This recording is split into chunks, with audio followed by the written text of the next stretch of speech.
Sinampahan na reklamong child abuse ng lalaking nahuli kam na binubugbog ang 6 na taong gulang na anak ng kanyang nobya sa Caloocan. Ang ina naman ng bata, iaatras daw ang reklamo sa kanyang nobyo at sa halip, ang isa niyang kapatid ang sasampahan ng reklamo. May unang balita si Jonathan Andal. Tuluyan ng inihabla ang lalaking na videohang nanakit sa 6 na taong gulang na anak na lalaki ng kanyang nobya. Sinamahan ang bata ng kanyang tiyuhin para ihain ang reklamong child abuse sa piskalya sa Caloocan City.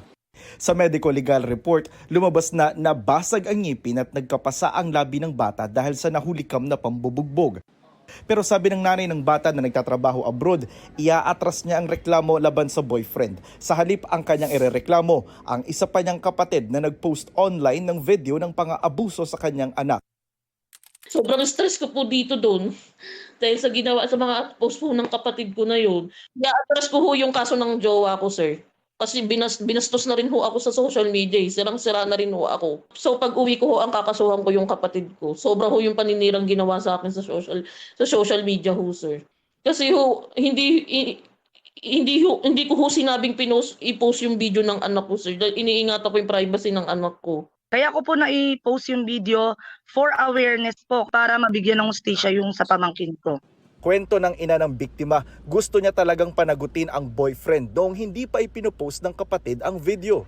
Yung sa sinabi po ng kapatid ko na wala akong balak kasuhan, sir, yung boyfriend ko. Sir, hindi ho totoo yun. Ang sabi ko ho talaga sa boyfriend ko, mahal kita pero dapat panugutan mo yung kaso. Actually, sir, 2 beses ko ho siyang pinapunta sa DSWD ho at saka sa police ho. Hindi ko talaga siya dinampot at wala pa pong file. Inakusahan din ng nanay ang kapatid ng pananakit sa kanyang anak nung nasa poder niya ito kaya ito ay pinagkatiwala sa boyfriend. Nagsumbong ho sa akin yung jowa ko na bakit maraming kurot. Sobrang dahil may mga peklat ho. Sabi ho ng anak ko, kinukurot daw ho nila ho doon. Yung nanay ko, ng mga yung mga tita niya ho. Itinanggihan ng tiyahin ng bata na nagpost ng video. Hindi lalaki ng ganyang kalulusog yung anak niya kung sinasaktan dito. At wala po siyang napatunayang pasadyan kahit iharap po sa kanya yung barangay ng 175 na nagharap-harap kami bago makuha yung bata ng lalaki. Sinabihan ko pa yung nanay, ipamedical mo kung meron ka nakuwang pasa. Tsaka in-interview yung mga bata mismo, hindi kami kaharap. Ayon sa ina ng bata, uuwi siya sa Nobyembre para kunin ang bata at 3 pang anak sa mga kapatid. Pero nanindigan ng tiyahin. Hindi namin pwedeng ibigay kasi baka pag nakuha niya, ipapasa na naman niya sa kung sino-sinong tao, ibibigay niya sa hindi ka mag-anak, hindi ka dugo. Kung kakasuhan niya ako, lalaban din po. Sabi ng Caloocan City Social Welfare Department, maaaring manatili pa rin ng bata sa poder ng tiyahin.